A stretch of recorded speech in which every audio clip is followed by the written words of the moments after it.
Saludos, mi queridísima y siempre bien ponderada gente de Terra. Aquí su rememorador favorito, Virgilio de Sirene, para darles la bienvenida y comentarles que mis colegas de este canal, Sala de Archivo número 3, tienen mi autorización para resubir mi contenido. Asimismo, invitarlos a participar de las rememoraciones en vivo, ya sea en este mismo canal o en Twitch. Estamos leyendo novelas de Warhammer casi todos los días del mes. Por lo menos 25 días de cada mes estamos leyendo Warhammer. Los links están en la descripción de este video. También pueden seguirme en mi otro canal de lecturas que no son de Warhammer, La Rana que Narra, link también en la descripción. Y a quienes quieran apoyar mi trabajo, los invito cordialmente a mi Patreon, enlace en la descripción. Y ahí podrán encontrar los capítulos editados / mejorados, ya con música, efectos de sonido y el corte de las partes innecesarias. Y si se convierten en Patreons, también tendrán ahí el voto para decidir cuáles son las próximas novelas o relatos que estaremos leyendo. Sin más preámbulos, demos inicio a la función de hoy. ¡Que disfruten! Horus Lupercal, el hijo predilecto del emperador de la humanidad, está preparado para dirigir a su legión contra el planetoide dominado por los orcos de Gorro. Después de casi 2 siglos de guerra en el nombre de la Gran Cruzada, las muchas victorias de los lobos lunares se han convertido en materia de leyendas. Sin embargo, nada puede prepararles para el honor singular de combatir junto al mismísimo emperador una vez más. Un hijo puede sobrellevar la pérdida de su padre con ecuanimidad, pero la pérdida de su herencia puede empujarlo a la desesperación. El Tácito Negro de Florencia. 1. Una paliza, juramentos de censura, punta de lanza. Yo estaba allí, acostumbraría a decir después hasta el mismo día en que murió. Yo estaba allí el día que Horus salvó al emperador. Había sido un momento singular. El emperador y Horus, hombro con hombro, en las ardientes profundidades ahogadas de ceniza del mundo desguace, enzarzados en un sangriento combate, juntos, casi por última vez, aunque por entonces eso solo lo sabía uno de los dos. Padre e hijo, espalda contra espalda, las espadas desenvainadas y rodeados de enemigos. Una encapsulación de la cruzada tan perfecta como cualquier inmortalización posterior en pintura o tinta. Antes de que recordar tales tiempos se volviera algo que temer. El mundo desguace de Gorro, allí fue donde ocurrió, en el profundo basurero espacial de la cuenca de Telon. El imperio orco, que una vez había reclamado el dominio de aquellas estrellas, ardía. Asediados desde todos sus flancos por los incombustibles ejércitos del imperio. El reino de los alienígenas estaba siendo derribado, sus cenagosos mundos fortaleza quemados. Pero no lo bastante rápido. Gorro era la clave. A la deriva, bajo la luz de un distante y abotagado sol rojo, donde el tiempo y la gravedad nunca habrían dado lugar a un planeta, trazaba una errática órbita. No era un vagabundo, era un intruso. Su destrucción se había convertido en una de las prioridades de la cruzada. La orden la había dado el propio emperador, y su hijo preferido y más brillante había respondido a aquella llamada a las armas. Horus Lupercal, primarca de los lobos lunares. Gorro no estaba muriendo fácilmente. Cualquier expectativa de que la campaña fuera a ser un veloz golpe mortal desapareció en el instante en el que la 63ª Flota Expedicionaria llegó a los límites del sistema y vio la escala de la flota chatarra que lo protegía. Cientos de naves reunidas en el núcleo de la cuenca de Telon con el fin de defender el planetoide ciudadela de su cacique, vastas naves cadáveres traídas de nuevo a una vida infernal con fulgurantes reactores de plasma en sus corazones, masas de combate fundidas a partir de pecios oxidados saqueados de cementerios espaciales y reanimadas por medio de una horrenda necromancia mecánica. Y en el centro de aquella flota se encontraba la colosal fortaleza que era un asteroide vaciado. Una roca montañosa cubierta de una costra de arrabio y hielo. Carenados de motor de kilómetros de ancho se hundían profundamente en su manto rocoso y su escarpada superficie estaba repleta de baterías de obuses orbitales y tubos lanzaminas. Se movía pesadamente hacia los lobos lunares mientras que las rabiosas manadas de nave chatarra cargaban como tribus de bárbaros enarbolando garrotes. Los canales de voz estaban saturados de una aullante estática. La de 1 millón de bocas con duros colmillos que daban voz al instinto primario orco. La esfera de combate se convirtió en un torbellino de fuego libre. Una masa imposiblemente enredada de naves de guerra enzarzadas, rayos láseres colimados, estelas parabólicas de torpedos y campos de escombros explosivos. Las batallas en el vacío, que normalmente se desarrollaban en rangos de decenas de miles de kilómetros, se estaban luchando tan cerca que algunos merodeadores orcos estaban intentando llevar a cabo acciones de abordaje con crudos cohetes a sus espaldas. Las detonaciones atómicas impregnaban el espacio entre las flotas con distorsión electromagnética y ecos fantasmas, de manera que era casi imposible distinguir qué era real y qué un espectro en los sensores. El espíritu vengativo estaba en medio del combate más fiero, sus flancos como incendiados del volumen de descarga de sus armas. Una masa salió despedida a su paso, golpeada hasta someterla desde múltiples plataformas de artillería que concentraron en ella su fuego. Dejaba a su paso llamaradas de combustible incendiado y arcos de plasma eyectado. Miles de cuerpos se derramaban de sus entrañas desgarradas como esporas de una masa fungosa. No había nada de sutileza en aquella batalla. No se trataba de una lucha de maniobras y contramaniobras, sino de una reyerta. La ganaría aquella flota que golpeara más fuerte y con más frecuencia. Y por el momento, esa era la de los orcos. La superestructura del espíritu vengativo gruñía como una criatura viviente mientras maniobraba a una velocidad mucho mayor de la que se podía exigir a un ser tan inmenso. Su antiguo casco se sacudía bajo los impactos y su interior vibraba con el retroceso de las múltiples cubiertas de artillería disparadas al unísono. El espacio entre ambas flotas estaba atestado de tormentas de escombros, vórtices atómicos, duelos entre escuadrones de naves de combate y nubes de vapor cuyas llamaradas duraban apenas unos instantes. Sin embargo, en el interior de la nave insignia de Lupercal, la disciplina se mantenía firme.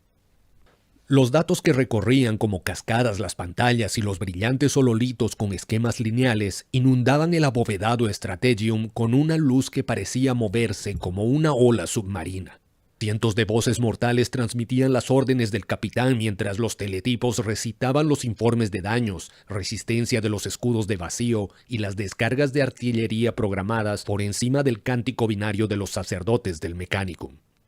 Una tripulación bien coordinada en un puente era algo bello, y si no hubiese sido por los pasos de Ezekiel Abaddon que recordaban a los de un lobo enjaulado, Sejanus habría sido capaz de apreciarlo apropiadamente. El primer capitán descargó su puño sobre el armazón de bronce de la mesa que proyectaba el hololito con la representación de la esfera de batalla. Las líneas de ataque y los vectores de amenazas parpadearon en medio de un ruido de furiosa estática. Pero el lúgubre cuadro que rodeaba al espíritu vengativo no varió.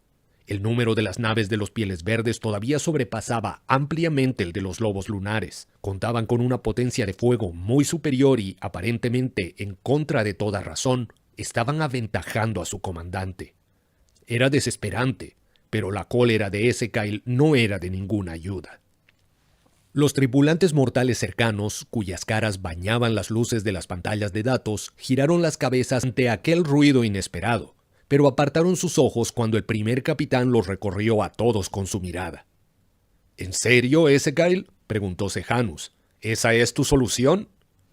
Ezekiel se encogió de hombros, haciendo que las placas de blindaje de su servoarmadura resonaran entre sí y que su reluciente copete negro se agitara como el fetiche de un chamán.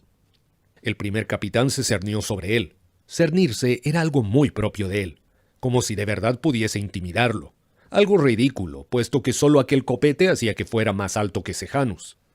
«Supongo que tú tienes una idea mejor para darle la vuelta a este desastre, ¿verdad, Hastur?», dijo Ezekiel, indicando con un gesto de la cabeza por encima de su hombro y cuidando por mantener la voz baja.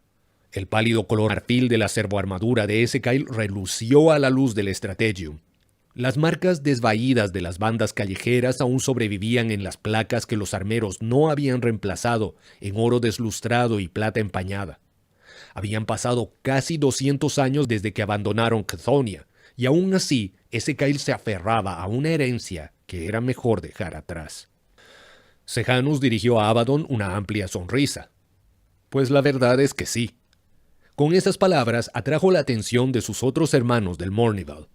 Horus Aximand, tan parecido a su comandante con aquellos rasgos elevados y aquilinos y aquella sardónica expresión de los labios que lo llamaban el más auténtico de los auténticos hijos. o si Aximan se encontraba en uno de esos raros momentos de humor, pequeño Horus. Tarik Torgadon, el bufón idiota cuyos rasgos oscuros y saturninos habían eludido el aplanamiento transhumano tan común entre los legionarios del emperador, donde Aximan podía saborear puntualmente un comentario humorístico, Torgadon se deleitaba con ellos como un perro con un hueso.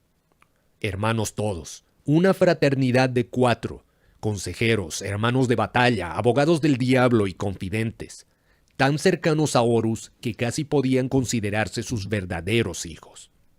Entonces, por favor, ilumínanos a nosotros, pobres y necios mortales que agradecemos que nos permitas meramente bañarnos en la luz de tu deslumbrante intelecto, dijo Tarik, mientras hacía una burlona reverencia como si se encontrara en presencia del emperador mismo. ¿Veis? Al menos Tarik sabe cuál es su lugar, respondió sonriente Sejanus, sus rasgos finamente esculpidos vaciando el comentario de toda malicia. ¿Cuál es tu idea?, preguntó Aximan, directo a la cuestión. Simple, respondió Sejanus, dirigiendo la mirada al puesto de mando que se encontraba tras ellos sobre un alto estrado. Confiar en Horus. El comandante los vio llegar y alzó la mano en un gesto de bienvenida. Su cara perfecta parecía haber sido cincelada por un maestro. Sus penetrantes ojos de un verde oceánico veteados de motas ambamarinas reverberaban con su afilada inteligencia. Los superaba a todos en altura, y sobre las anchas guardas de sus hombros descansaba la piel de una bestia gigantesca que había abatido en las llanuras de Davin varias décadas atrás. Su armadura blanca y oro, incluso bajo la luz de batalla del Strategium, era una maravillosa pieza de artesanía que lucía un único ojo grabado en la placa pectoral. Repujados sobre sus avambrazos y hombreras estaban el águila y los rayos del padre de Lupercal, algunos símbolos esotéricos que Sejanus no reconocía y, casi ocultos en las sombras de las placas superpuestas, grabadas a mano, las marcas de las bandas de Cathonia. Sejanus no se había percatado de ellas antes, pero eso era algo que ocurría en presencia del comandante. Cada vez que se encontraba frente a él, descubría algo en lo que deleitar la vista, algún motivo nuevo para amarlo aún más. ¿Cómo creéis que vamos hasta ahora?, preguntó Horus. Si tengo que ser honesto, mi señor, creo que nos están dando una paliza. Lupercal sonrió. ¿No tienes fe en mí? Me sentiría dolido si no supiera que estás bromeando. ¿Lo estoy?, replicó Tarik. Horus desvió la mirada cuando el Strategium se sacudió con otra serie de impactos sobre su casco. Los proyectiles que disparaban las armas del asteroide Fortaleza, supuso Sejanus. ¿Y tú, Ezekiel? Sé que puedo confiar en que me des una respuesta sincera. Tengo que darle la razón a Torgadon, respondió Ezekiel. Sejanus reprimió una sonrisa, consciente de que aquella admisión debía de haberle costado mucho. Tarik y Ezekiel eran muy parecidos en el campo de batalla, pero polos opuestos en todo lo que no era matar. «Vamos a perder esta lucha», continuó Ezekiel. «¿Alguna vez me has visto perder una lucha?», preguntó Horus a su tocayo. Sejanus percibió la sutil inclinación de la comisura de los labios de Lupercal y supo que había provocado deliberadamente la respuesta del primer capitán. «Nunca», respondió Aximan a su pregunta, «y nunca lo haréis». «Una respuesta rotunda, pero errónea. Soy tan capaz de perder una lucha como cualquiera», dijo Horus, alzando la mano para acallar sus protestas. «Pero no voy a perder esta». Lupercal se dirigió a lo que parecía un armazón esquelético de oro y acero engastado con pedazos de carne pálida y que estaba conectado al proyector hololítico principal. «Adepto Regulus, ilumina a mis hijos». El emisario del Mechanicum asintió y el hololito se iluminó. Aquella era una representación mucho más detallada de la batalla, pero aquello solo sirvió para que la afirmación de Horus fuera todavía más desconcertante. La luz del hololito oscureció las cuencas de los ojos del comandante mientras iluminaba el resto de sus facciones con un color rojizo. Proyectaba la imagen de un antiguo jefe de guerra acuclillado sobre una hoguera en su tienda de guerra, reuniendo a sus generales en la víspera de una batalla. «Astur, tú siempre has tenido la mente más aguda para las tácticas en el vacío», dijo Horus. «Dime lo que ves». Sejanus se inclinó sobre las líneas del hololito, notando su corazón henchido de orgullo por las palabras de Lupercal. Le supuso un esfuerzo no sacar pecho como uno de esos pavos reales de la Tercera Legión. Inspiró profundamente y clavó los ojos en el esquema granulado que se actualizaba constantemente.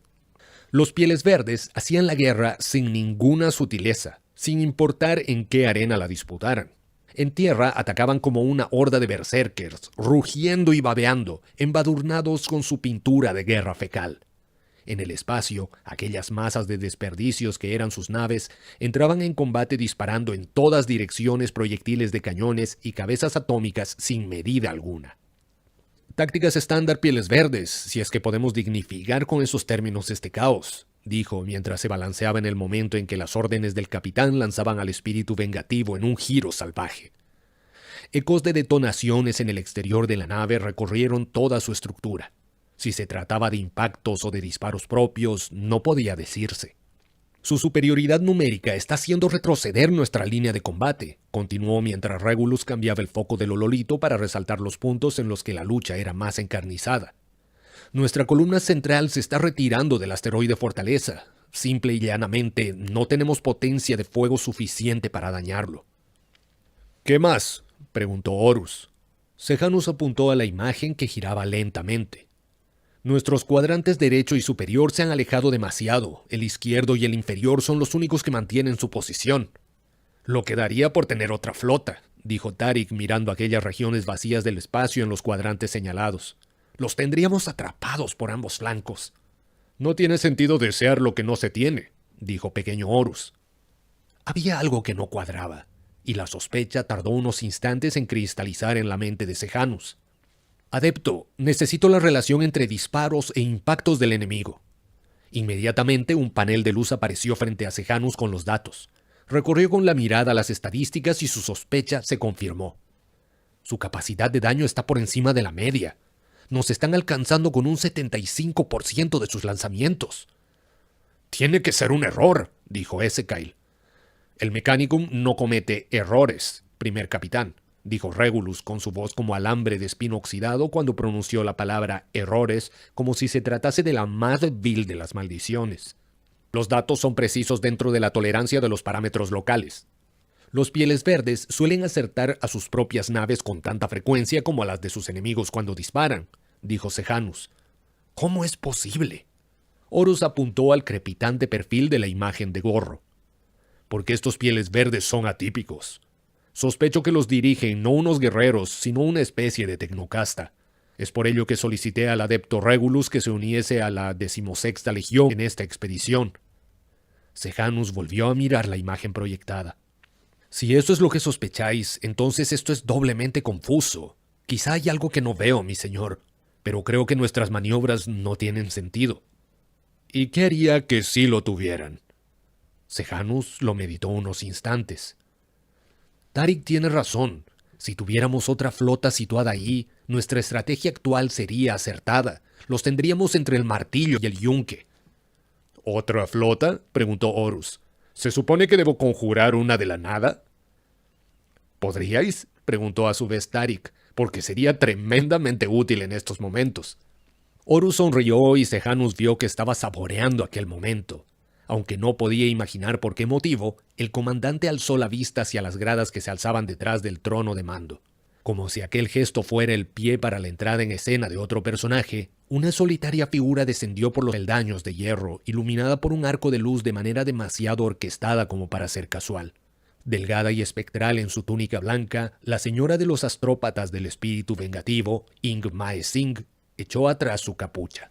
Con sus mejillas demacradas y sus cuencas hundidas y vacías, Sing estaba ciega para el mundo, pero su mirada se abría a la vastedad de otra realidad secreta de la que Sejanus sabía poco. «Mi señora Sing», dijo Horus. «¿Cuándo?» Su voz era muy débil, pero estaba preñada de una autoridad que inundó la cubierta sin esfuerzo. «Inminente primarca Horus», respondió ella con un tono ligeramente molesto. «Como bien sabéis ya». Horus rió. «Cierto, mi señora Sing, y espero que podáis perdonarme este pequeño despliegue teatral». Alzó la voz de manera que se lo pudiera oír por todo el Strategium. «Veréis, algo magnífico está a punto de suceder». Horus se dirigió al adepto Regulus. «Dad la orden de maniobra». El adepto asintió. «¿Señor?», preguntó Sejanus. «¿Querías otra flota? Voy a darte una». El espacio se abrió como si lo hubiese cortado una hoja afilada. Una luz ambarina se derramó de la herida, más brillante que 1.000.000 de soles y existente simultáneamente en varios planos de la realidad. La hoja que había cortado el vacío se deslizó a través del pasaje que había abierto. Pero no era una hoja, sino un coloso de oro y mármol nacido en el vacío, una nave de combate de proporciones inhumanas. Su magnífica proa estaba esculpida a imagen de unas alas de águila y toda su superficie estaba remachada por ciudades estatuarias y palacios de guerra. Era una astronave, pero una como ninguna otra, construida para el individuo más excepcional que la galaxia había conocido nunca. Era la nave insignia del propio emperador, la Imperator Somnium. Bandadas de naves asistían al Señor de la Humanidad. Cada una de ellas era una enorme máquina de guerra del vacío, pero junto a la inmensidad de la nave de su señor parecían minúsculas. Aún con los escudos de vacío parpadeantes tras su activación, las naves imperiales se lanzaron al combate. El fuego de las lanzas de energía apuñaló la retaguardia y el flanco expuesto de las moles pieles verdes. Liberaron una ola de 1.000 torpedos y a esos los siguieron otros 1.000 más, pintando en el vacío una red de rutilantes estelas de propulsión. Las naves orcas comenzaron a estallar, evisceradas por las cabezas explosivas perfectamente sincronizadas cortadas a la mitad por precisos impactos de los rayos de las lanzas de energía. Las explosiones secundarias recorrieron la línea de la flota alienígena cuando sus ruidosos reactores de plasma alcanzaron su masa crítica y los motores sobrecalentados comenzaron a aullar en su agonía. El ataque orco se detuvo y después comenzó a virar para enfrentarse a la nueva amenaza, justo lo que Horus Lupercal había estado esperando. La flota de la 16ª Legión, que hasta ese momento parecía haber estado a las puertas de ser sobrepasada, detuvo su dispersión y sus naves comenzaron a tomar posiciones con una velocidad extraordinaria, agrupándose en manadas de lobos dispuestas a defenderse mutuamente. Y lo que en un momento antes había parecido una flota desorganizada, se transformó en minutos en una fuerza de ataque coherente. Las naves aisladas de los Pieles Verdes fueron bombardeadas fuera de la existencia. Los grupos mayores intentaron reunirse para ofrecer mayor resistencia, pero no eran rivales para dos flotas coordinadas lideradas por los mayores guerreros de la galaxia. Las naves orcas que lograron huir de ese primer contraataque se reagruparon alrededor del monstruoso asteroide Fortaleza. Mientras el espíritu vengativo y el Imperator Somnium se cernían sobre él, las naves de escolta abrieron un camino entre las máquinas Pieles Verdes, despejando una vía para que Horus y el emperador asestaran el golpe mortal. Confluyendo desde trayectorias oblicuas, ambas naves asolaron el asteroide con incontables andanadas de artillería. El volumen cataclísmico de munición disparada desgarró la masa de la fortaleza con una serie de detonaciones electromagnéticas. Aquel era un volumen de fuego suficiente para acabar con un planeta, un poder capaz de abrir mundos y vaciarlos igual que milenios de incesantes excavaciones industriales habían vaciado en Cthonia. Como si obedecieran a una señal invisible, las naves imperiales se retiraron de las infernales tormentas que devoraron el asteroide. La maquinaria de pesadilla de su núcleo, la que alimentaba las armas y los motores, explotó y pulverizó la roca. Géiseres de plasma blanco verdoso de miles de kilómetros de largo trazaron arcos desde su cadáver en crepitantes látigos de rayos ardientes como soles. Lo igual atrae a lo igual, y los rayos buscaron los núcleos de plasma de las naves Pieles Verdes restantes, desgarrándolas en abrasadoras tormentas que convirtieron en cenizas todo lo que alcanzaron. Apenas un puñado de naves escapó de aquella tempestad de energías destructivas, y esas fueron cazadas sin piedad por los escuadrones de destructores. Tras una hora de la llegada del emperador, la flota orca había quedado reducida a una vasta nube de escombros que se enfriaban. Un saludo del canal de voz recorrió el strategium del espíritu vengativo. La tormenta de plasma que aún hervía en el cementerio Piel Verde hacía que la comunicación entre naves fuera entrecortada y poco fiable, pero aquella transmisión fue tan clara que el hablante podría haber estado en pie junto a Lupercal. «Permiso para subir a bordo, hijo mío», dijo el emperador. El momento fue tan sublime, tan inesperado y tan sobrecogedor que Sejanus supo que lo recordaría el resto de su vida. Había pasado mucho tiempo desde que se había encontrado sobrecogido por alguien que no fuese su primarca. El emperador llegó sin casco, sus nobles facciones enmarcadas por una corona de laurel dorada sobre su frente. Incluso en la distancia, aquella era la cara de un ser digno de lealtad eterna, concebible solo como una impresión de una maravilla y luz. Ningún otro dios había merecido más respeto y honor. Ningún dirigente terrestre había sido tan amado por todos. Sejanus se descubrió llorando lágrimas de un júbilo incontenible. Padre e hijo se encontraron en el muelle principal del espíritu vengativo, donde todo legionario se había desplazado para honrar al Señor de la humanidad. 10,000 guerreros, tantos que toda Stormbird y Thunderhawk en la cubierta había sido sacada al espacio para contar con espacio suficiente. Nadie había dado la orden, no había sido necesario. Aquel era su señor, el dirigente que había decretado que la galaxia era el dominio de la humanidad y que había forjado las legiones para convertir aquel sueño en realidad. Ningún poder en el universo había logrado apartar a nadie de aquella reunión. Como uno solo, los legionarios de los lobos lunares echaron la cabeza atrás y aullaron una aclamación de bienvenida. Un rugido duro y ensordecedor de orgullo marcial. Y los marines espaciales no fueron los únicos que estaban allí. Los mortales también fueron, huérfanos que los lobos lunares habían recogido a lo largo de la Gran Cruzada. Poetas itinerantes, pretendientes a cronistas y promulgadores de la verdad imperial. Ver al Señor de la humanidad en carne y hueso era una oportunidad que tal vez no volverían a tener nunca. ¿Y qué mortal dejaría escapar la oportunidad de ver al hombre que estaba dando nueva forma a la galaxia? Llegó a bordo con 300 miembros de la Legio Custodes, guerreros divinos creados a imagen y semejanza del propio emperador. Armados con placas doradas y luciendo las crines rojizas de sus afilados yelmos, portaban escudos y lanzas rematadas con hojas fotónicas. Guerreros cuyo único propósito era dar sus vidas para proteger la suya. El Mournival seguía a Horus al frente de la primera compañía, que marchaba en una larga columna junto a los custodios. Mientras lo hacían, Sejanus intentó comparar su propia fuerza con la de aquellos guerreros, pero no podía hacerse una imagen clara de su poder. Quizá aquello era intencionado. «Yagatai me lo enseñó», dijo Horus respondiendo a la pregunta del emperador. «Él lo llamaba el Sao. No soy capaz de hacerlo a la velocidad que él, pero creo que mi ejecución es aceptable». Sejanus vio que Horus estaba siendo modesto, no lo suficiente como para ocultar el orgullo en su voz, pero sí lo justo para no resultar arrogante. «Yagatai y tú siempre habéis estado muy unidos», dijo el emperador mientras avanzaban entre las orgullosas líneas de los lobos lunares. «De todos nosotros, creo que eres quien mejor lo conoce». «Es difícil conocerlo», admitió Horus.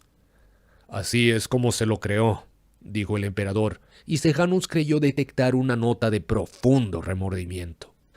Marcharon entre los aplausos de miles de legionarios, dejando atrás la cubierta de embarque y recorriendo la avenida procesional del espíritu vengativo. Compañías de lobos lunares iban quedando atrás a medida que alcanzaban niveles más altos, hasta que finalmente solo los acompañaba la élite Justerin de Essegail y el Mournival. Marcharon por la avenida de la Gloria y el Lamento, la alta antecámara con columnas adosadas de madera oscura que sostenían el pesado techo cristalino, a través del cual podían contemplarse aún los estertores de la flota piel verde envuelta en nubes de plasma. Paneles de artesonado cubrían la mitad de la avenida y estaban grabados a mano con listas de nombres y números, y la marcha hasta el puente de mando solo se interrumpió cuando el emperador se detuvo para arrodillarse junto al panel más reciente. «¿Los muertos?», preguntó el emperador, y Sejanus escuchó en su voz el peso de incontables años en aquella simple pregunta. «Todos aquellos donde el espíritu vengativo ha estado presente», contestó Horus. «Tantos, y tantos aún más por llegar», dijo el emperador. «Debemos hacer que haya valido la pena, tú y yo. Debemos construir una galaxia digna de estos héroes. Podríamos llenar este salón 100 veces y aún así sería un precio justo por ver la cruzada triunfar. Espero que no tengamos que llegar a eso. Las estrellas son nuestras por derecho de nacimiento. ¿No es eso lo que me dijiste? Si no cometemos errores, serán nuestras». ¿Y yo dije eso? «Sí, en Chthonia, poco después de encontrarme». El emperador se puso en pie y posó una de sus manos sobre el hombro de Lupercal, el gesto de un padre orgulloso. «Entonces espero ser digno de tu confianza», dijo el emperador. Se encontraron después de que se ordenara zafarrancho de combate en el espíritu vengativo. Había mucho que hacer: decidir las formaciones de batalla, coordinar los asaltos y miles de otras tareas que completar antes de comenzar el ataque a Gorro. Pero primero aquello. No tengo tiempo para este ritual sin sentido, Hastur, declaró Ezekiel. Tengo una compañía que preparar para la guerra. Como todos, dijo Sejanus, pero vamos a hacerlo. Ezekiel suspiró, pero asintió. Entonces hagámoslo cuanto antes. Sejanus había elegido una cubierta de observación poco concurrida en la popa de la nave para la reunión. Una vívida bruma de tormentas de plasma aún ardía más allá de la cúpula de Crystal Flex y las luces de los rayos danzaban sobre el suelo de terrazo. Las paredes estaban desnudas de toda decoración más allá de algunas pintadas con maldiciones en Chthonio, malas poesías y horribles dibujos de alienígenas muertos. Un profundo estanque de agua fresca ocupaba el centro de la cámara, reluciente bajo la luz de las estrellas como un pozo de sangre a la luz rojiza del sol abotagado. «Ni siquiera tenemos una luna apropiada», dijo Ezekiel mirando el pálido reflejo de Gorro en el espejo de las aguas. «Sí, tendremos que conformarnos con esto», respondió Sejanus. «Los Justerin vamos a combatir al lado del emperador», dijo Ezekiel, como esgrimiendo una última objeción a una ceremonia en la que nunca le había gustado participar. «Y no voy a permitir que esos soldados dorados nos hagan sombra». «Lo hemos estado haciendo desde Ordoni», dijo Tarik mientras se arrodillaba para colocar su medalla plateada con la luna en cuarto menguante junto a la media luna de Aximand al borde del estanque. «Es lo que nos mantiene honestos. Recuerda, Terentius». «No necesito esto para mantenerme honesto», contestó bruscamente Ezekiel, aunque se arrodilló para depositar su propia medalla. «Terentius era un traidor. No somos como él». «Y solo la vigilancia constante nos permitirá continuar así», dijo Sejanus, dando por cerrado el tema y colocando el último su medalla, la luna creciente, junto a la de sus hermanos. «Somos un ejemplo para la Legión. La guiamos y ella sigue nuestros pasos. Vamos a hacer esto». Sejanus desenvainó su espada y sus hermanos del Mournival hicieron lo mismo. La 13ª Legión prefería el gladio corto, una espada pensada para asestar estocadas. Pero los hijos de Lupergal portaban espadas largas, pensadas para esgrimirse a una mano o brutalmente con ambas. «¿Quiénes somos?», preguntó Sejanus. «Somos los lobos lunares», contestaron los otros. «¿Y más allá?», replicó Sejanus casi con un gruñido. «Somos el Mournival». «Unidos por la luz de la luna», rugió Sejanus. «Unidos por un juramento que solo la muerte podrá romper». «Matamos por los vivos», gritó Ezekiel. «Matamos por los muertos», gritaron todos al unísono. Bajaron las espadas y cada guerrero descansó la punta de la hoja en la gorguera del hombre a su izquierda. Sejanus sintió la espada de Ezekiel junto a su cuello mientras que sostenía la suya en el de Aximand, quien a su vez amenazaba el cuello de Tarik. Por último, Tarik sonrió ante el acto ligeramente traidor de esgrimir una hoja contra el primer capitán. «¿Tenéis vuestras censuras?». Cada guerrero sacó un pequeño pedazo de pergamino doblado del que empleaban para escribir las metas que se comprometían a lograr en la batalla. Tales juramentos se fijaban a las servoarmaduras como declaraciones visibles de sus objetivos marciales. Cada hermano del Mournival había escrito algo en su papel, pero no se trataba de actos de honor, sino castigos por el fracaso.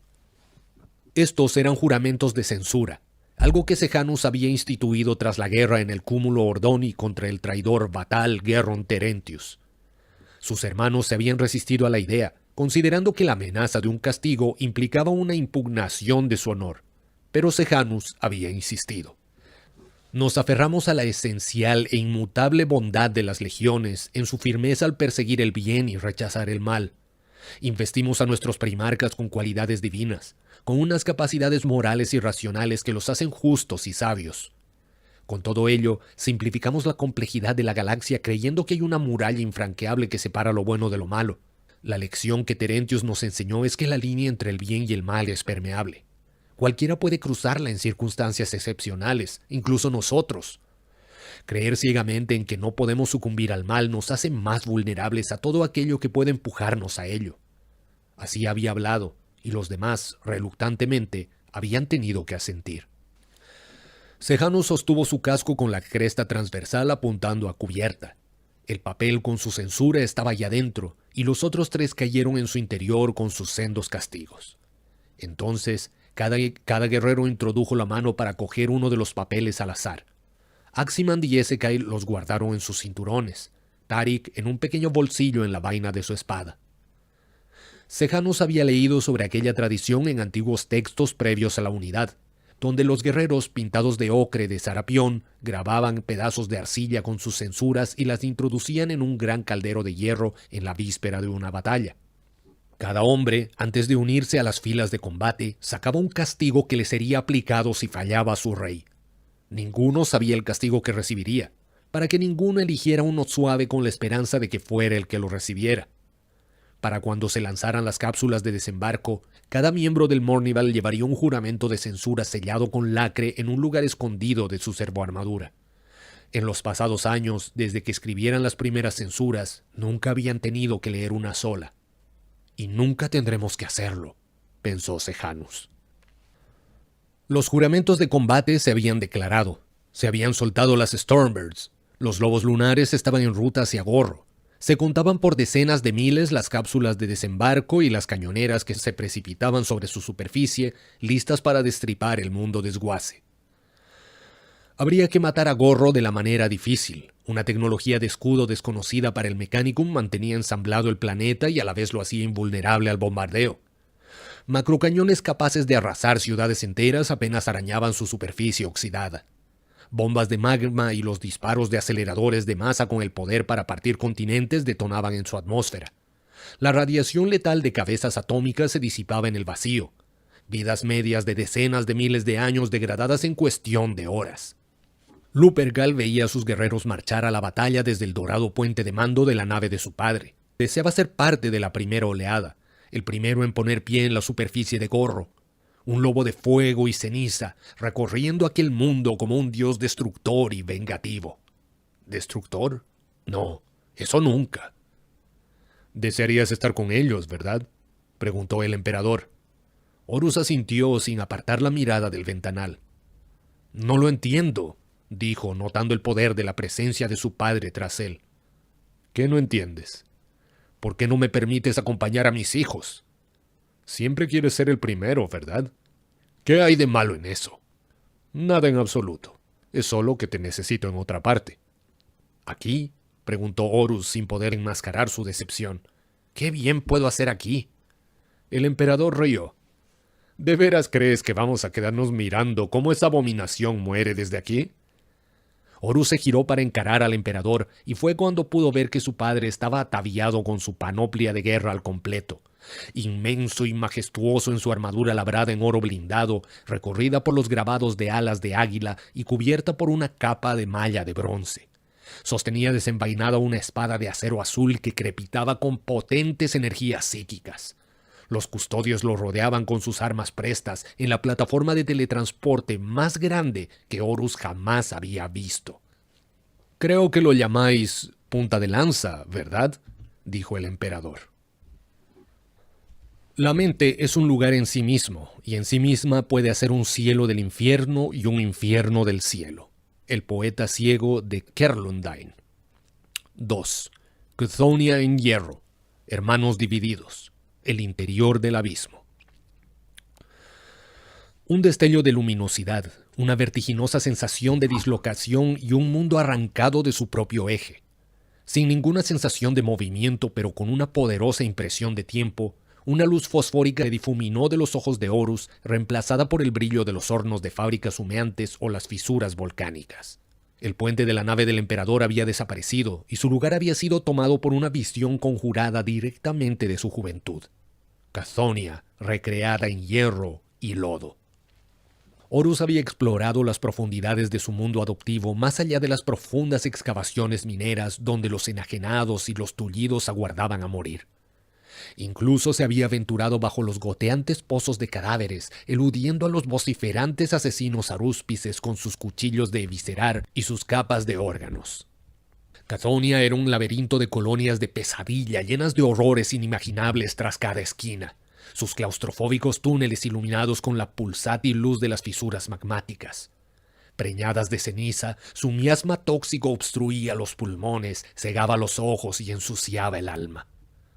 Aquello era igual, Techos abovedados cruzados por refuerzos de hierro oxidado remachados, lúmenes en jaulas que escupían luz sucia y una niebla nacida de fumarolas sulfúricas. El mundo desguace apestaba a hierro caliente y llamas, aceite lubricante y sudor y materia orgánica pudriéndose. La cámara estaba saturada, además del hedor de bestias, como si rebaños de ganado hubieran permanecido allí siempre sin que nadie hubiera limpiado jamás el estiércol. Era el hedor de los orcos, amoniacal y extrañamente parecido al olor de materia vegetal en descomposición. Un millar o más de pieles verdes rugieron al ver varios cientos de guerreros armados aparecer súbitamente en mitad de la vasta cámara. Cada orco estaba recubierto de placas oxidadas de hierro siseante, amarradas y atornilladas directamente sobre sus cuerpos hinchados. La sospecha de Horus de una tecnocasta digiente quedó confirmada a la vista de aquellos ruidosos sistemas neumáticos, generadores crepitantes y armas de filo recorridos por rayos. ¡A ellos!, gritó el emperador. Para deshonra de Horus, los custodios se movieron los primeros, apuntando con sus lanzas y liberando una andanada de proyectiles reactivos a la masa. Los Justerin abrieron fuego un latido después, y fieras detonaciones recorrieron la línea orca. E inmediatamente el emperador estaba entre ellos. Su espada era un brillo de acero azul, demasiado veloz para que el ojo pudiera percibirlo. Se movía entre los orcos como si no se estuviera moviendo en absoluto, como si existiera sucesivamente en los puntos en los que mataba antes de reaparecer en otro lugar para cegar vidas orcas por docenas. Cada mandoble golpeaba con la fuerza de un impacto de artillería y los cuerpos fracturados salían despedidos como arrojados por los aires por la onda expansiva de una detonación. Y su espada no era su única arma. Su guantelete extendido ardía con un fuego blanco dorado y lo que tocaban sus llamas desaparecía en nubes de cenizas rojas. Pulverizaba los huesos de los orcos con sus golpes, los aplastaba con remolinos invisibles de energía psíquica y repelía sus disparos con pensamientos que convertían los proyectiles en humo. Se abalanzaron sobre él a cientos, como virutas de hierro atraídas por un poderoso imán, sabedores de que nunca se encontrarían con un enemigo que mereciera tanto su furia. El emperador los mató a todos, imparable en la pureza de su propósito. Una cruzada de billones destilada en un solo ser luminoso. Horus había luchado junto al emperador durante más de un siglo, pero la visión de su padre en batalla aún tenía el poder de sobrecogerlo. Era la guerra en su más perfecta expresión. Fulgrim podría vivir 1000 vidas y nunca alcanzaría algo tan maravilloso. Horus disparó su volter de asalto, decapitando un monstruo con 2 garfios giratorios gemelos en lugar de manos. El cuerpo de la bestia giró sobre sí mismo y le abrió el vientre a otro piel verde que se quedó mirando estúpidamente cómo sus entrañas se derramaban a sus pies antes de desplomarse. Horus siguió a su padre en el interior de la masa de carne alienígena y acero. Trazó un arco bajo con su espada, cercenando la pierna de un inmenso orco con una musculatura máquina anormalmente desarrollada. Le aplastó el cráneo con la bota cuando pasó por encima de su cuerpo. Los Justerin luchaban a su derecha e izquierda, una cuña sólida de exterminadores de servoarmaduras negras allanando un camino a través de un océano de carne verde dura como el hierro. Ezekay los lideraba con su característica brusquedad. Los hombros cuadrados frente al enemigo, su puño moviéndose adelante y atrás golpeando como un pistón y su volter de doble cañón escupiendo muerte explosiva. Horus había combatido en cualquier clase de guerra inimaginable, pero nunca disfrutaba más que en las sangrientas reyertas contra los pieles verdes. Cientos de cuerpos grasientos y bestiales lo rodeaban, aullando, chillando, gritando y rugiendo. Los colmillos chasqueaban sobre sus avambrazos. Tajaderas mecanizadas se despedazaban contra las guardas de sus hombros. Se sacudía cada impacto, giraba con cada golpe, matando a sus atacantes con una pura economía de fuerza. Las apestosas vísceras alienígenas lo cubrían, asadas sobre la hoja de su espada de energía y en los cañones de su volter. A su lado, Ezekay masacraba con una urgencia furiosa, esforzándose hasta el límite para poder mantenerse al lado de su primarca. Los custodios cegaban las líneas orcas con arcos precisos de sus lanzas guardianas. Podían esgrimirlas de formas letales mucho más imaginativas, pero aquel no era el lugar para elaborados estilos de luchar. Era matar o morir. Golpes que podrían haber acabado 3 veces con cualquier otra forma de vida debían repetirse una y otra vez para acabar con una sola bestia. Los orcos contraatacaban con toda su furia primaria y animal que los hacía tan peligrosos. Incluso las servoarmaduras de los exterminadores podían quebrarse, los legionarios de su interior matarse, y los orcos estaban haciendo ambas. Al menos una docena de custodios habían muerto, quizá el mismo número de Justerin. Horus vio caer a Essecail cuando una masa claveteada colosal, el doble de larga que un mortal, se enterró en su hombro. Un cacique de guerra orco, grande como un ogrin, arrancó la masa y la blandió alrededor de su inmenso cuerpo para descargar el golpe mortal. Una brillante espada cortó el aire y bloqueó el arma descendente, acero azul y ardiente. Qué bonita rima le ha salido ahí. El emperador giró las muñecas y la monstruosa cabeza cubierta de pinchos se separó del asta envuelta en alambre. El señor de la humanidad giró sobre sus talones y la hoja cubierta de llamas trazó la fulgurante forma de una lemniscata.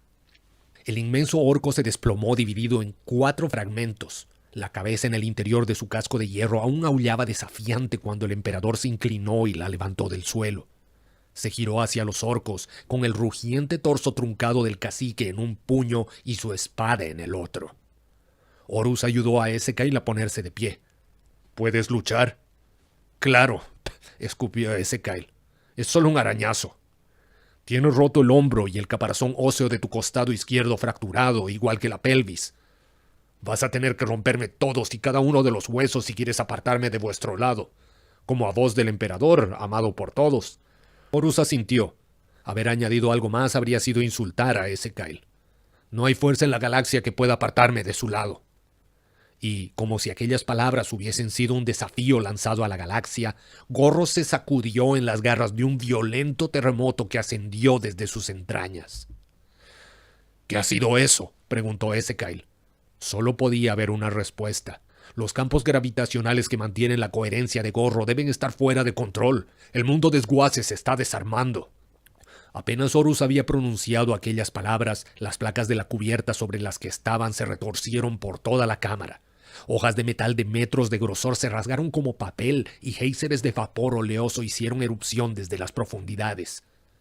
Las paredes reforzadas se hundieron sobre sí mismas y los escombros llovieron desde los techos que se astillaban. Las fisuras recorrieron el suelo ensangrentado, abriéndose más a cada segundo, y custodios, Justerin y orcos cayeron en el ardiente interior del mundo desguace.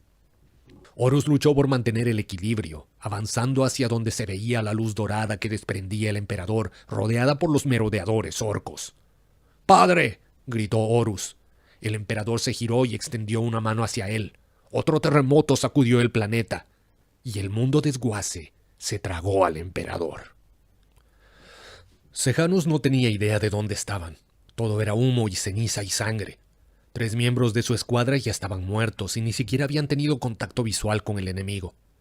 Una luz roja teñía el interior de la cápsula de desembarco llena de humo, húmeda, donde los cuerpos de Argedan y Cadonen habían reventado y desparramado sus entrañas, atravesados por las lanzas de escombros que habían atravesado el blindaje. La cabeza de Fescan rodó a sus pies, dibujando espirales de sangre en el suelo.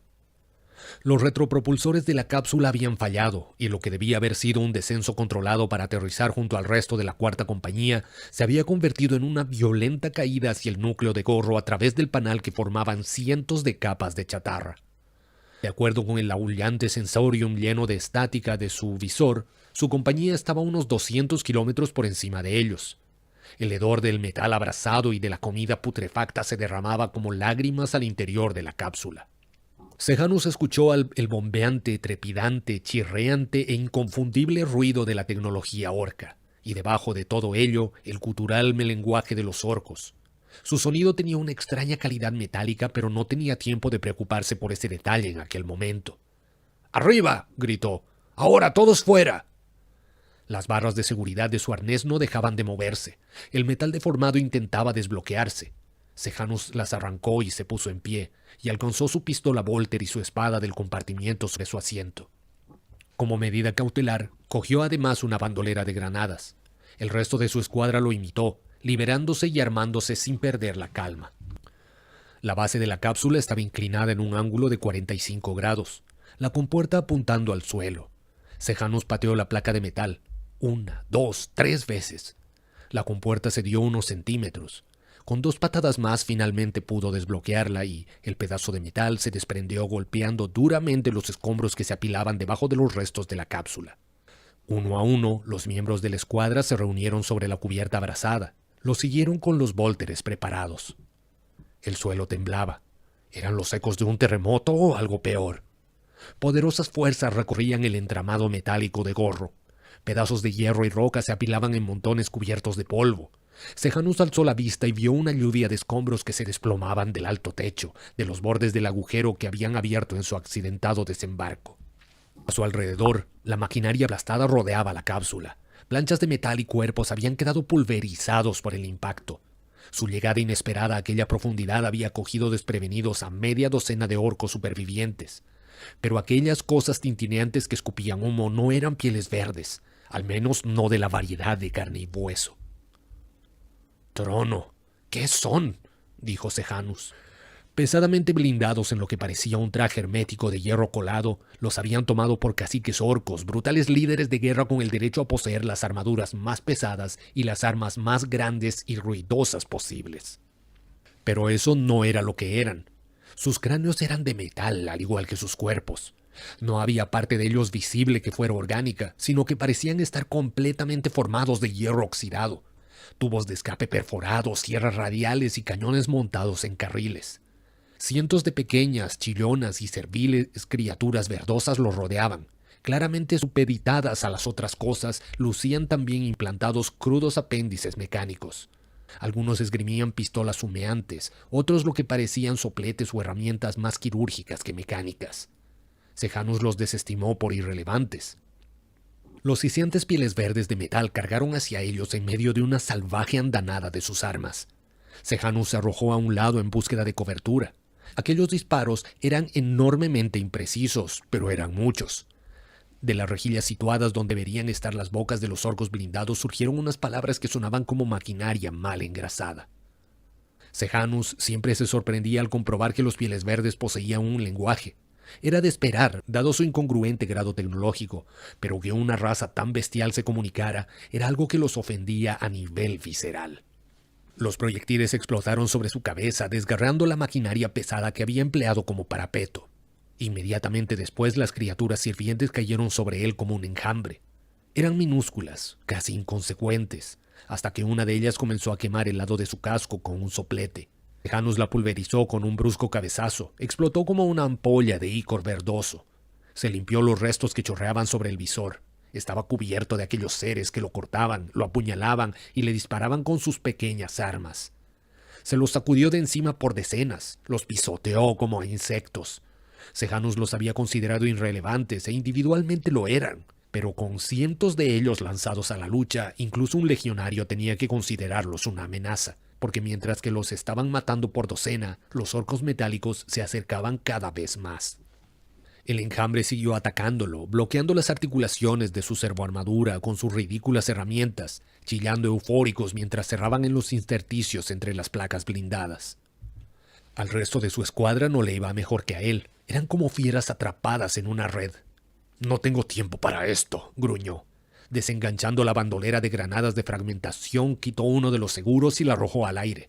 «¡A cubierto!», gritó Sejanus, acurrucándose en el suelo con los brazos sobre la cabeza. Las granadas estallaron en una cadena de detonaciones estruendosas. Fragmentos de metal ardiente volaron en todas direcciones. El fuego envolvió a Sejanus y la onda expansiva lo arrastró contra una de las monstruosas máquinas. Su servoarmadura registró señales de penetración donde las criaturas habían logrado debilitar las juntas flexibles de las articulaciones de las rodillas y la cadera, pero nada grave. Las criaturas sirvientes habían desaparecido, reducidas a unos pedazos sanguinolientos que salpicaban la maquinaria que los rodeaba como los restos de una explosión en una fábrica de muñecas. Solo unos pocos quedaban con vida, pero habían dejado de ser una amenaza. Sejanus se puso en pie, empapado de sangre alienígena, y apuntó con su pistola a los orcos metálicos que se abalanzaban contra ellos.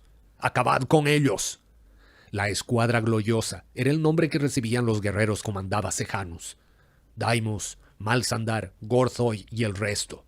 Favoritos de Horus y amados por todos, se habían ganado aquel apelativo más que de sobra. Quienes pensaban que aquello no era más que vanidad rectificaban su juicio al verlos luchar. Malsandar mató a una bestia con 2 descargas de su cañón de plasma. El pecho de metal quedó abierto por el cráter que el rayo abrasador abrió a través de él y que provocó detonaciones secundarias en su interior. Gorthoi derribó a otro con un golpe de su puño de energía y después procedió a desmembrarlo como si hubiera regresado a los pozos de gladiadores de Cthonia. Daimos y Ulsar mantuvieron a raya a otro con ráfagas controladas de proyectiles Volter, mientras Encanus lo rodeó y le colocó una carga melta.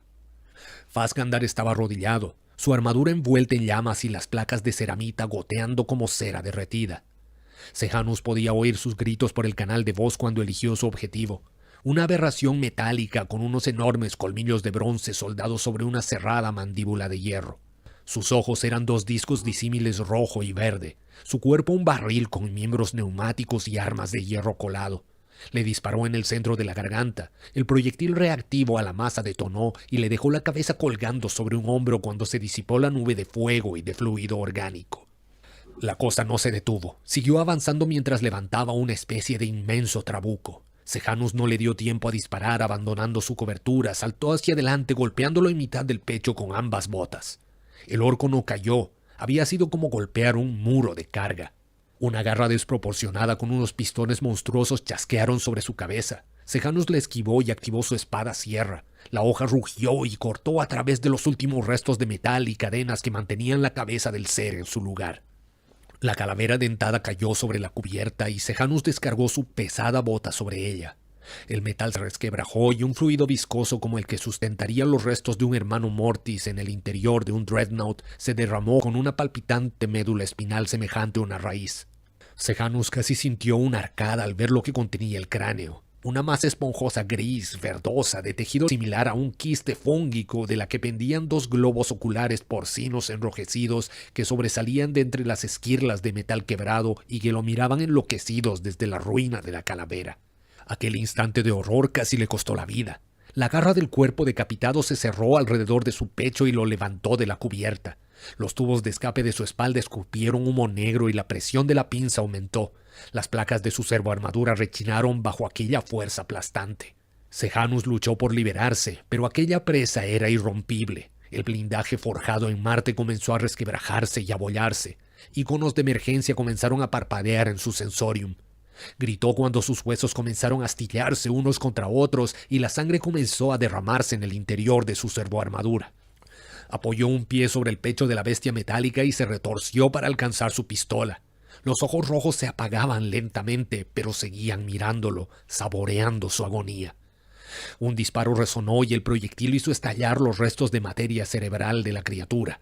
Su cuerpo se convulsionó y la garra se abrió, dejando caer a Sejanus. Cayó pesadamente sobre la cubierta, con la columna vertebral parcialmente aplastada. Una luz blanca bloqueaba su visión, una señal de que las drogas inundaban su organismo mientras éste intentaba paliar los daños y bloqueaba los receptores de dolor de su nuca. Pagaría por ello después, pero era la única manera de que pudiera haber un después. Sejanus tardó un momento en recuperar el equilibrio. Cuando lo hizo, comprobó que el resto de los orcos metálicos estaban muertos, y también lo estaban Faskandar, su cuerpo reducido a una masa gelatinosa por el extraño fuego del arma del piel verde. Daimos estaba arrodillado junto a su hermano de batalla caído. «Se ha ido», dijo. «No ha quedado ni siquiera lo suficiente para que necesitemos un apotecario». «Lo vengaremos», prometió Sejanus. «¿Cómo?», demandó Gorthoi, con un tono beligerante que podría haberlo hecho merecedor de una censura. «Con sangre, con muerte», contestó Sejanus. «Nuestra misión no ha variado. Avanzamos y matamos todo lo que nos encontremos. ¿Algún problema con ese plan?» Ninguno contestó. Daimos miró al agujero que habían desgarrado en la bóveda. «El resto de la compañía está a cientos de kilómetros sobre nosotros. Estamos solos aquí abajo». «No», respondió Sejanus. «No lo estamos». Los sistemas de su servoarmadura estaban detectando una presencia imperial. «¿Quién más podría estar a esta profundidad?», preguntó Malsandar. Sejanus nunca había visto una señal como la que emitía aquel individuo, una que ni siquiera la basura electromagnética que flotaba en el aire ni las emisiones hostiles de la maquinaria orca del núcleo del mundo desguace podían oscurecer. Solo una persona podía ser así de visible en las entrañas de Gorro. Sejanus sonrió. El emperador. Horus cayó a través del interior del mundo desguace, un ángel blanco perlino desplomándose en alas de fuego. Había saltado sin dudarlo ni un segundo, ciego a todo cuanto no fuera a seguir a su padre. El terremoto había desgarrado profundamente la estructura de Gorro. Sus capas de chatarra aglomeradas se estaban deshaciendo. Sus niveles se estaban descomponiendo y los escombros compactados se diseminaban a medida que su integridad estructural desaparecía a un ritmo exponencial. Aquello significaba dos cosas. La primera, que Horus era capaz de seguir aproximadamente la misma ruta que la que había seguido su padre en su propia caída. La segunda, que las grietas que se abrían bajo él eran cada vez más amplias, con lo que su descenso era cada vez más veloz. Atravesó kilómetros de cuevas que servían a los orcos de moradas, malolientes pozos de cría y laberínticas fábricas que ardían con fuegos esmeralda. Resistió impactos que habrían matado a un legionario a medida que la muerte del mundo desguace lo arrojaba de un lado a otro como una hoja presa de un huracán. Alzó la mirada y vio pequeñas figuras negras y doradas que caían tras él. Justerin y Custodios. Lo habían seguido, firmes y heroicos, y al final, condenados. No eran primarcas, no podían soportar lo que él. Vio cómo chorros de fuego plasmático que brotaban de conductos agrietados incineraban a los exterminadores. Vio cómo a los custodios los aplastaban pedazos desplomados de escombros y otros elementos estructurales deformados. Todos aquellos cuerpos sin vida los siguieron a las profundidades. Las luces que provocaban rayos de kilómetros de longitud iluminaban el interior de Gorro. Máquinas de guerra orcas explotaban en medio de remolinos de munición detonada y disparada en todas direcciones. Varios proyectiles lo alcanzaron, marcando su servoarmadura, perforándole la piel. Horus se precipitó a través de cavernosos espacios ocupados por máquinas inmensas que ningún adepto del Mechanicum se atrevería a construir jamás, y mucho menos a poner en funcionamiento. El mundo que giraba a su alrededor, una estructura retorcida y gimiente que asistía a su destrucción inminente. Muros como acantilados se desplomaron. Vigas gigantes expoliadas de naves espaciales naufragadas se doblaban como alambres e inmensos goterones de metal derretidos chorreaban de las fundiciones colapsadas. Horus se golpeó contra una pared que posiblemente una vez fuera la cubierta de una astronave. Tenía el ángulo suficiente para ralentizar su descenso, aunque no demasiado. El suelo abajo era una pesadilla de cascadas de escombros y fuego. El primarca clavó el puño en el metal, desgarrando un profundo surco tras de sí mientras aminoraba su velocidad. Aún así, golpeó contra un suelo de metal con fuerza. Dobló las rodillas y rodó entre las llamas, notando cómo se le abrazaban la servoarmadura y quemaban su piel. Y la plataforma con la que había impactado se sacudió y se desprendió de sus amarres. Cayó de nuevo hacia las fauces de un pozo radiante blanco y azul todavía más profundo. Más abajo, por un segundo, se quedó en suspenso sobre un vacío brillante e incandescente, a merced de diversas fuerzas gravitacionales en conflicto que tiraron de él en 1000 direcciones diferentes a la vez. Entonces, una de aquellas fuerzas, más fuerte que las demás combinadas, lo arrastró en su dirección. Horus se precipitó de nuevo y solo en el último instante fue capaz de girarse sobre sí mismo. Golpeó pesadamente el nuevo suelo, arrodillado, abriendo con la fuerza de su impacto un cráter en su superficie. Y por un instante no pudo creer lo que vio. El espacio al que había llegado era una vasta cámara esférica donde las fuerzas gravitacionales se reconfiguraban sin descanso. No había arriba ni abajo, ningún eje cardinal sobre el que la gravedad pudiera actuar. Relámpagos brotaban de unos enormes orbes de bronce situados a intervalos aparentemente aleatorios sobre la superficie interior de la cámara, la cual estaba compuesta por vertiginosas pasarelas invertidas en ángulos imposibles y grúas gigantescas que rodeaban un vórtice de energía colosal. Al menos de 1 kilómetro de diámetro, era como una bestia de plasma enjaulada. Latigazos de fuego plateado salían disparados de su masa pulsátil, desgarrando la estructura de Gorro. Pero por muy hipnótico que fuera aquel inmenso corazón de plasma en el núcleo del mundo desguace, había una asediada luz dorada que atrajo la mirada de Horus. El emperador estaba abriéndose camino entre la masa aullante de los pieles verdes más enormes que Horus había visto nunca. La mayoría eran del tamaño de un primarca, y había uno que incluso empequeñecía al propio emperador. Su padre luchaba por alcanzar un anillo de hierro fragmentado que delimitaba el cegador núcleo de plasma, pero los pieles verdes lo habían rodeado. Aquella era una lucha que ni el mismo emperador podía ganar solo. Pero no estaba solo.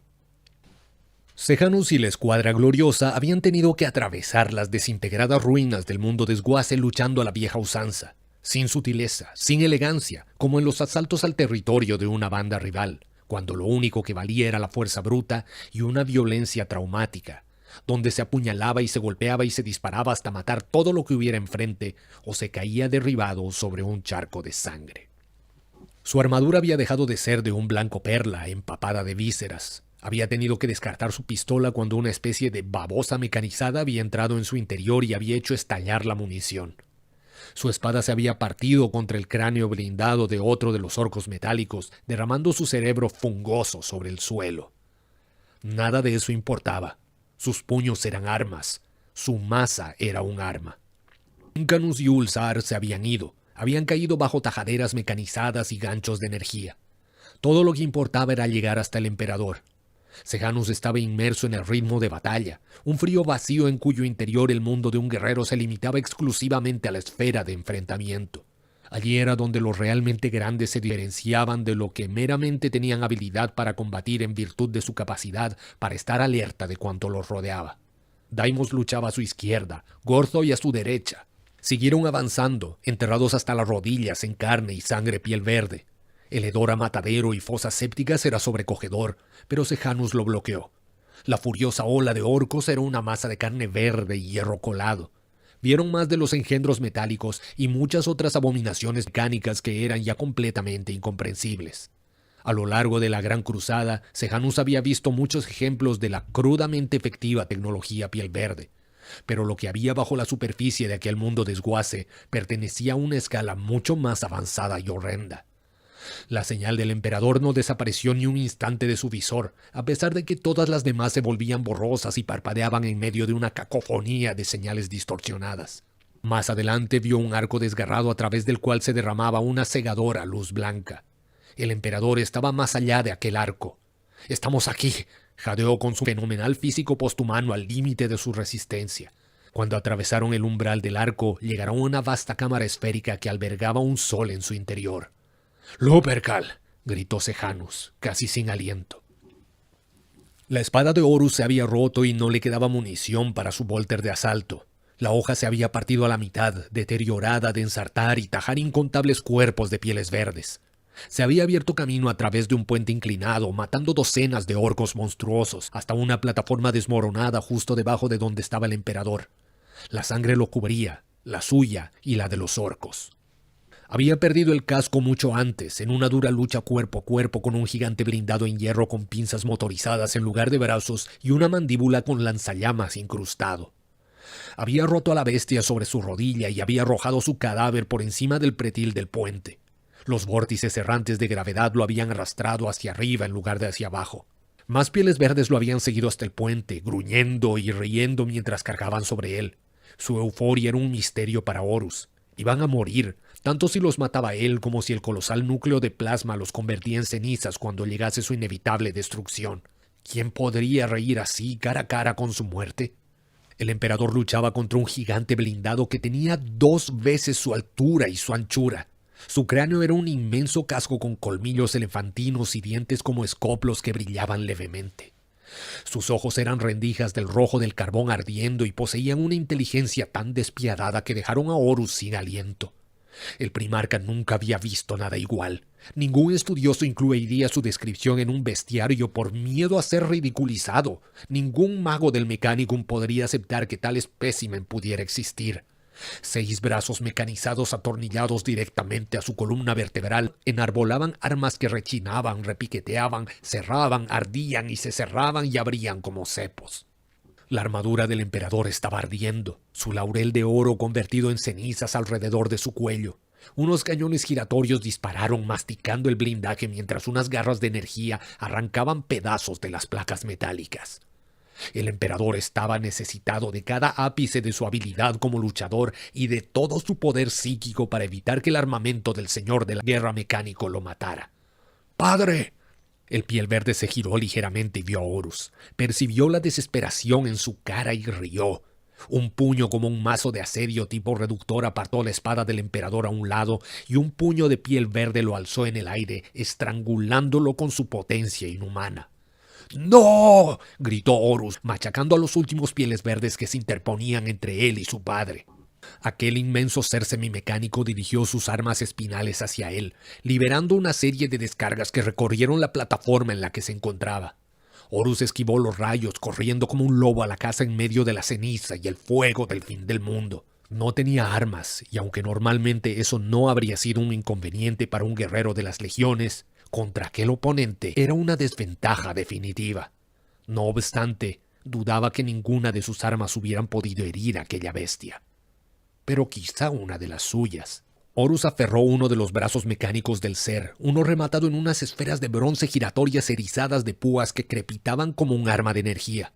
La fuerza de aquel brazo era prodigiosa, pero centímetro a centímetro Horus lo obligó a apuntar en sentido inverso.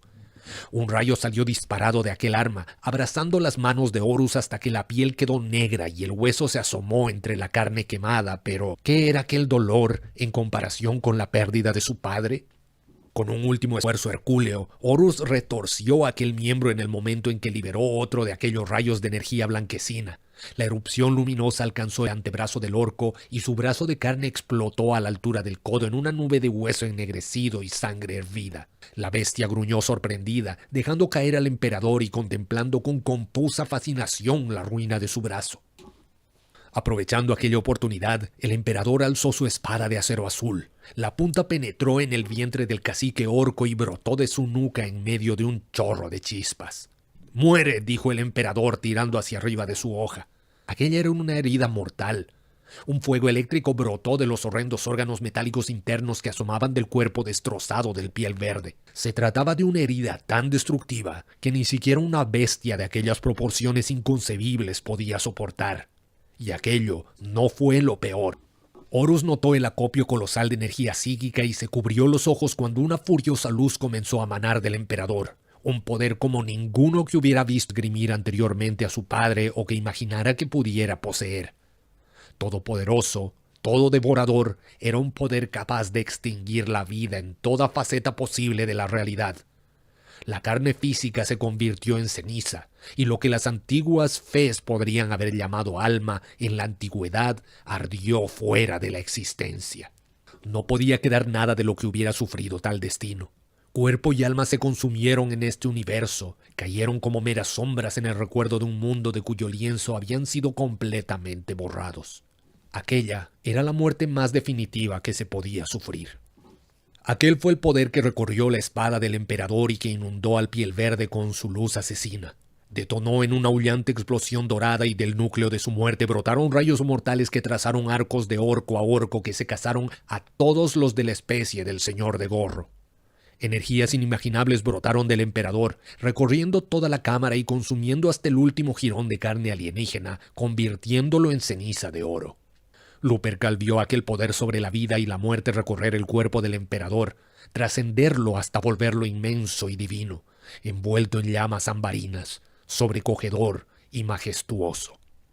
Su padre nunca había proclamado que fuera un dios y había refutado tales nociones. Incluso había castigado a uno de sus hijos por creer en lo que ahora Horus veía con sus propios ojos. Horus cayó de rodillas, sobrecogido por la maravilla de lo que estaba presenciando. «¡Lupercal!». Se giró al oír su nombre. Allí estaba uno de sus lobos a la caza. Astur corría por el puente inferior, aullando su nombre y agitando un puño en el aire. Había luchado más allá de los límites de su resistencia y de su cordura para poder estar junto a su primarca y su emperador. La maravillosa luz de éste se vio entonces eclipsada por la azul blanquecina del reactor de plasma. Cuando Horus volvió a mirarlo, solo pudo apreciar su silueta contra el fuego frío del corazón de Gorro. Dándole la espalda a Horus y con su espada envainada, el emperador alzaba los brazos. El mismo fuego dorado que había destruido al señor de la guerra piel verde trazaba volutas entre sus dedos extendidos como un fuego inmaterial. Horus no tenía conocimientos de la insana mecánica tras el núcleo de energía de orco, pero cualquier necio podía ver que se precipitaba a su destrucción. Los poderosos temblores que estaban desmontando Gorro pieza a pieza eran prueba suficiente de ello, pero además aquella estrella enjaulada que se sacudía a punto de escapar de sus límites era una confirmación definitiva. La muerte del engendro mecánico había sido el golpe final que había roto los lazos que mantenían sometido su tremendo poder. ¿Cuánto quedaba antes de que estallase? Horus no lo sabía, pero sí sabía que sería mucho antes de que pudieran escapar de las profundidades del mundo desguace. «Esto no puede terminar así», susurró. «No, hijo mío», dijo su padre concentrando aquella luz dorada de nuevo. «No lo hará». El emperador cerró un puño y el espacio alrededor del plasma se dobló. Se retorció sobre sí mismo de una manera antinatural, como si la realidad no fuera más que un telón de fondo sobre el que los dramas de la galaxia estuvieran siendo representados.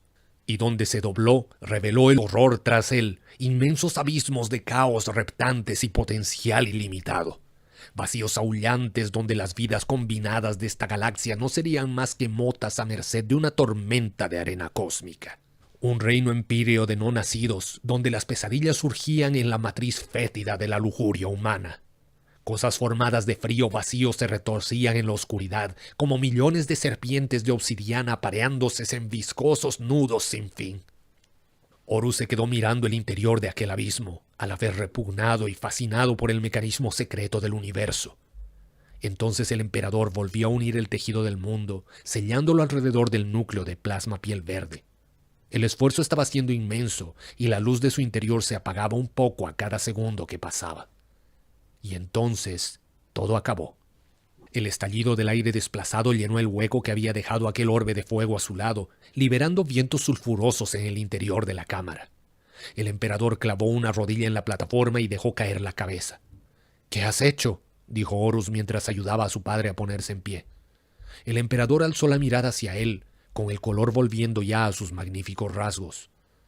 «He enviado el núcleo de plasma al éter, pero no tenemos mucho tiempo. Debemos retirarnos antes de que el pliegue en la disformidad implosione y se trague todo. Este mundo al completo va a ser devorado como si hubiera caído en un agujero negro. Entonces salgamos de este maldito lugar».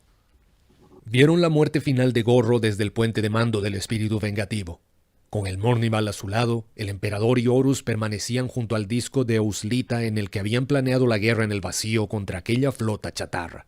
«Los Pieles Verdes nunca se recuperarán de esto», dijo Horus. «Sus fuerzas están rotas. Pasarán miles de años antes de que esas bestias vuelvan a alzarse». El emperador negó despacio con la cabeza, haciendo aparecer un brillante mapa estelar sobre el disco. Unos brillantes puntos de luz giraban dentro de sus límites. Líneas de sistemas, cientos de mundos. «Puede que tengas razón, hijo mío, pero los Pieles Verdes son el cáncer de esta galaxia. Por cada destartalado imperio que quemamos, otro se alza, mayor y más profundamente enraizado. Esa es la naturaleza de los orcos, y es lo que hace que esa raza sea tan difícil de destruir. Debemos erradicarlos completamente o volverán más fuertes una y otra vez hasta que lo hagan en tal número que no seamos capaces de derrotarlos». ¿Entonces estamos condenados a sufrir la maldición de los Pieles Verdes por siempre? No, si actuamos con velocidad y sin piedad. «Soy tu espada», dijo Horus inclinando la cabeza. «Solo dime dónde he de golpear».